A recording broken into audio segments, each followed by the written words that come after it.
योगी आदित्यनाथ ने दीपोत्सव की शुरुआत की है, दीपोत्सव का आगाज किया है।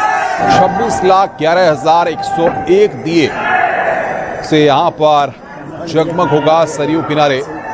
दीपोत्सव में रिकॉर्ड दिव्य दीपोत्सव का आगाज मुख्यमंत्री योगी आदित्यनाथ ने किया। उसके बाद से लगातार यहां पर दियों के जगमगाने का सिलसिला शुरू हो गया है और राम की पैड़ी की तस्वीरें जो हम आपकी स्क्रीन पर दिखा रहे हैं, किस तरीके से राम की पैड़ी पर दिए वहां पर प्रज्वलित किए जा रहे हैं।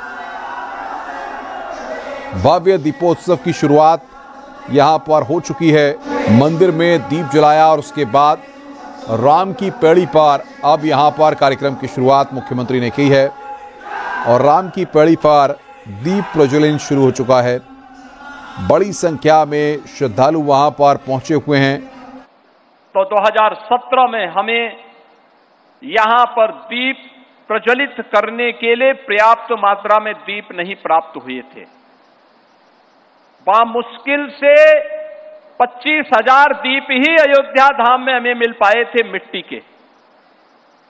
हमने यहां के प्रजापति समुदाय और कुम्हार समुदाय के लोगों का आह्वान किया, 51,000 बन पाए। बाकी दीप कहां से आएंगे, इसके लिए हमने प्रदेश भर से इकट्ठे किए थे, तब जाकर के 1,71,000 दीप जल पाए थे।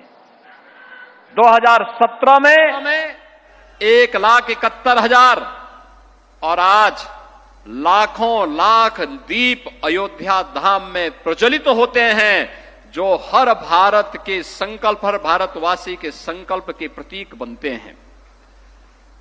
यह दीप केवल दीप नहीं है, यह दीप 500 वर्षों के अंधकार पर आस्था के विजय के प्रतीक भी हैं। 500 वर्षों में किस प्रकार के अपमान को झेलना पड़ा था और किस प्रकार के संघर्षों से हमारे पूर्वज जूझे थे, ये दीप उसी के प्रतीक स्वरूप हैं। और तब हर दीप हमें एक याद दिलाता है, सत्य परेशान हो सकता है, पराजित नहीं हो सकता।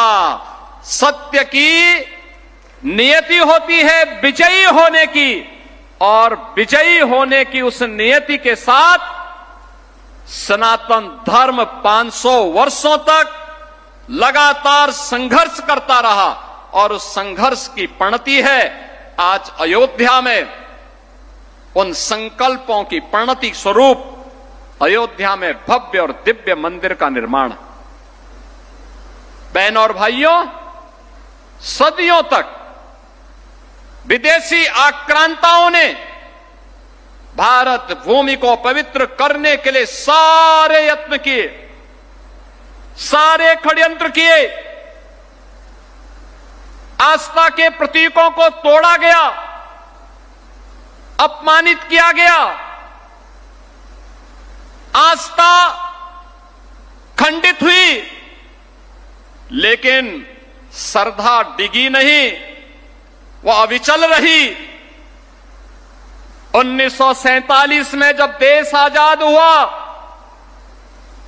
तब भी हर भारतवासी के मन में एक तमन्ना थी कि भारत को आजादी का मतलब गुलामी के इन सभी चिन्हों को समाप्त करके हमें राजनीतिक आजादी के साथ साथ सांस्कृतिक आजादी भी प्राप्त होगी, हमारे मान बिंदुओं की भी पुनर्स्थापना का कार्य होगा। लेकिन अयोध्या को तब भी उपेक्षित कर दिया गया। 1949 में जब राम भक्तों ने एक प्रयास किया कि रामलला भी आजादी के साथ विराजमान हो, तो मूर्ति हटाने का हुक्म जारी हो गया और फिर कहा गया कि मामला शांत करो, मामला शांत करो। लेकिन भक्तों ने कहा कि कोई मूर्ति को अयोध्या में राम जन्मभूमि से हटा नहीं सकता। एक ही संकल्प था तब भी, रामलला हम आएंगे, मंदिर वहीं बनाएंगे।